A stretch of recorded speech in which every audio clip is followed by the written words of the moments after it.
Murmure d'un cercle de femmes, le nouveau podcast de Chamalunet & Co qui t'emmène, telle une petite souris, dans le secret de ce cocon bienveillant.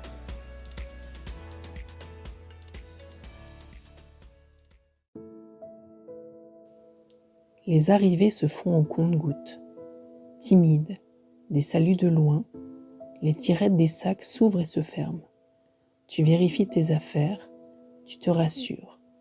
Tu tentes de te rattacher à quelque chose de connu. L'odeur du thé épicé se mêle à celle du chocolat. Tu murmures du bout des lèvres. Les silences sont parfois gênants, entrecoupés d'hésitants. Tu viens d'où ? À ce moment-là, tu doutes encore des raisons qui t'ont amené ici. Tu ne sais pas si tu as bien fait, si c'est juste. Ton cœur bat un peu trop vite. Tu es dans la salle d'embarquement. Tu sais que tu vas partir pour un voyage avec des femmes que tu ne connais pas. Passé les détails pratiques, tu es invité à entrer dans le cercle, chacune à son tour. À ton rythme, tu prends une grande inspiration avant le départ, puis tu te lances. La musique est aussi douce que celle des chœurs. Tu trouves ta place. Tu y es. C'est trop tard pour reculer. Soudain, c'est une sensation de déjà-vu. Ce voyage, en réalité, nous l'avons déjà entrepris il y a des millions d'années. Nous formons un cercle. Une bougie est placée au centre et la pierre de parole arrive pour accueillir les murmures d'Emmeline. Je m'appelle Emmeline, j'ai aujourd'hui 38 ans. Je suis en couple, maman de 4 enfants et femme active, voire hyperactive. Un job que j'adore et un gîte. Je suis aussi artiste, hypersensible, intuitive, créative.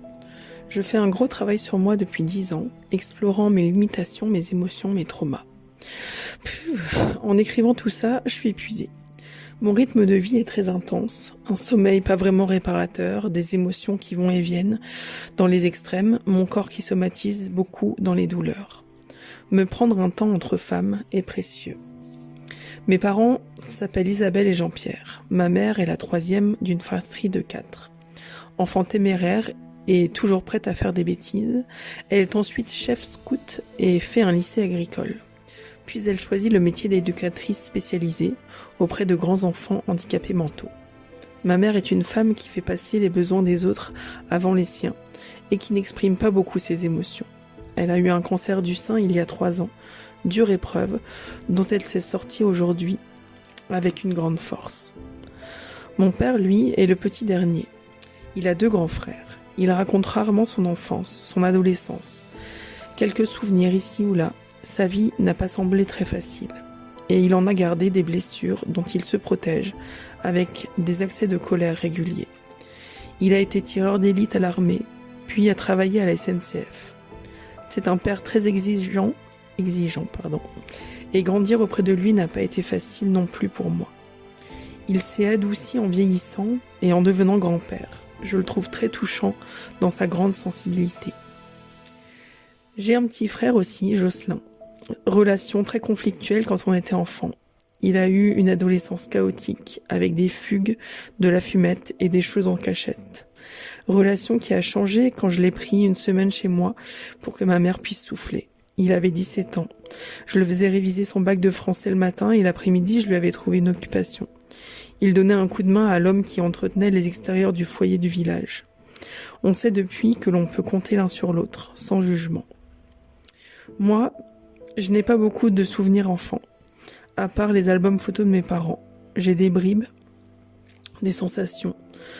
Surtout une sensation qui revient sans cesse, liée à de l'abus. Mais cette zone reste, pour le moment, verrouillée. Je fais un travail thérapeutique et ostéopathique depuis 1 an et demi à ce propos, et ça m'aide à rassembler les pièces du puzzle. À l'adolescence, j'étais mal dans ma peau, mal dans mon corps. Je mesurais 1m54 à 10 ans. Je faisais littéralement une tête de plus que tous mes camarades de CM2, garçons compris. Et pour ne rien arranger, mes premières règles sont arrivées en CM2 toujours. Douleur, débordement, honte. J'étais mal dans ma peau, mal dans mon corps, mal dans ma relation à mes parents, très très conflictuelle avec mon père, mal dans mes relations au collège, m'intégrant dans un groupe pour ne pas rester seule. Je me souviens avoir été beaucoup amoureuse. J'aimais ce sentiment, ces papillons dans le ventre quand je croisais le garçon. Amour qui restait le plus souvent platonique. En 4e, je rencontre ma meilleure amie Léo. On fait les 400 coups ensemble, sans que nos parents le sachent bien entendu. On ne se quitte pas, toujours l'une chez l'autre. Elle part en vacances avec moi, je pars en vacances avec elle. Et puis elle fait une tentative de suicide, gros choc pour moi. Et puis je déménage, je pars de la région parisienne pour m'installer en Alsace, terre d'origine de ma mère. J'ai 16 ans, je rentre en première. Je passe d'un lycée de 1500 élèves à un lycée de 400 élèves à Bar. C'est très déstabilisant. Je suis en première L, on est 18 dans la classe. Ils se connaissent tous depuis longtemps. Et de nouveau, je m'intègre dans un groupe pour ne pas être seule. Mais dans le fond, je me sens pas à ma place. J'ai des copines, des copains, je vis quand même cette vie d'adolescente. Toujours grande, mal dans ma peau, me trouvant trop grosse. En avril 2001, en rentrant d'un stage BAFA, donc très fatiguée et un peu déconnectée de la réalité, je rencontre Jérémy. J'ai 17 ans, on se rapproche pendant quelques mois, puis on sort ensemble en août. Premier vrai petit copain.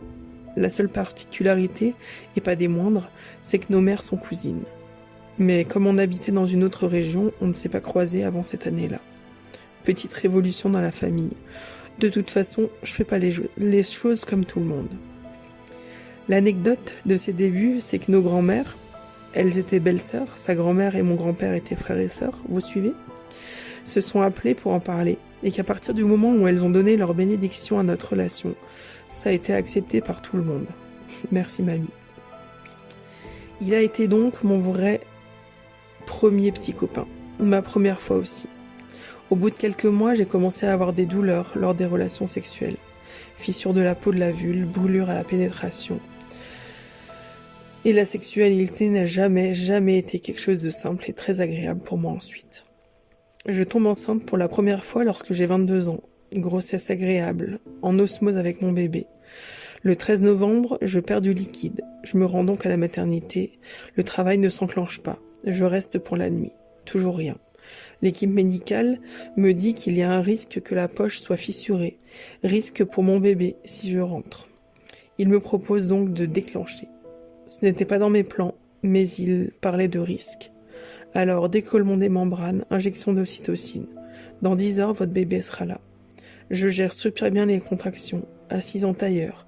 Et 10 heures après, sans péridurale, je ressens cette envie, ce besoin incontrôlable de pousser.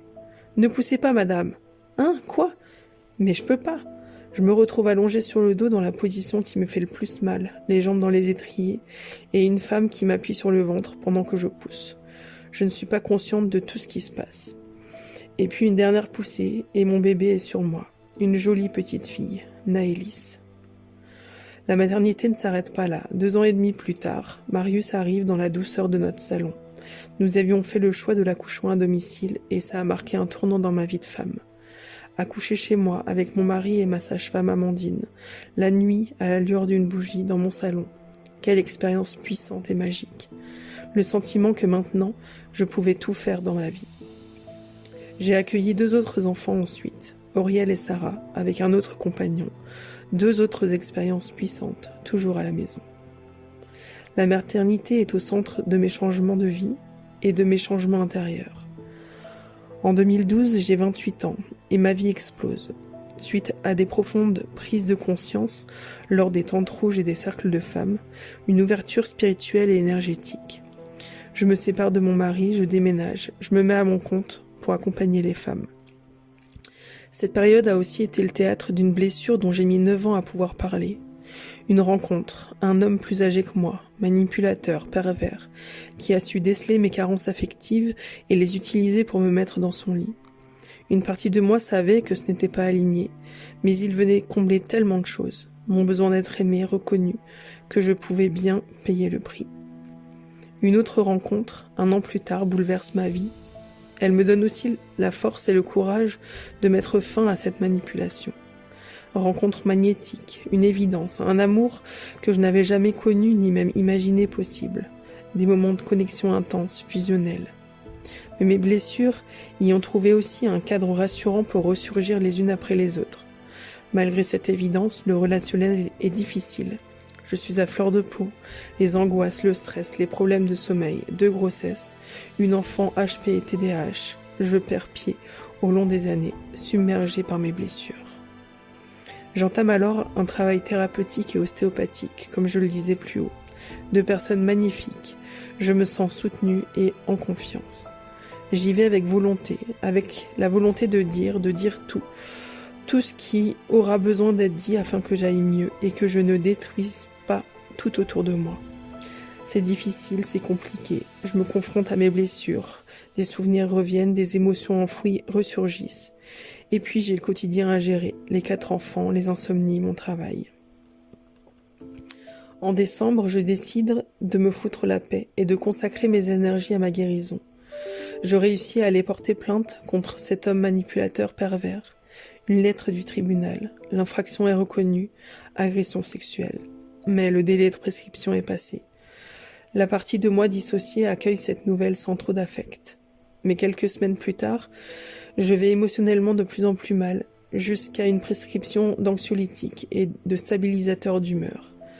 Je ne me reconnais plus, crise d'angoisse, oppression dans la poitrine. Je continue de travailler, j'accompagne un groupe de femmes. Je suis amenée à leur parler de cette histoire de dépôt de plainte, et là, il y a un déclic.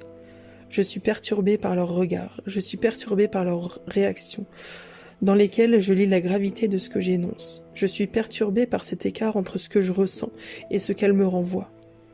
Il faudra encore 4 jours pour que ma conscience comprenne réellement, que ma souffrance puisse enfin s'exprimer. Je cherche depuis tant d'années les preuves d'un abus, et là, écrit noir sur blanc, un juge le reconnaît. Je l'ai pas inventé. Ce n'est pas juste dans ma tête. Je suis victime. J'ai été victime de cet homme, et ça me fait mal. Et j'ai le droit d'avoir mal. J'ai le droit de m'effondrer, de pleurer, de gémir. Je me donne enfin ce droit. Merci. Merci mes sœurs de m'offrir cette écoute et de me permettre de me dire. Mettre un mot après l'autre, me sentir accueillie, soutenue. Sans vous, je n'aurais pas eu la force de m'autoriser à m'effondrer. Merci.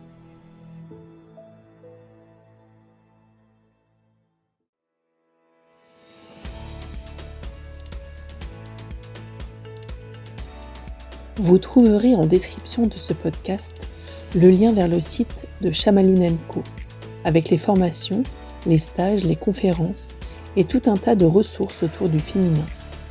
Chamaline & Co, vers une féminité libérée et authentique. Et à bientôt pour les prochains murmures.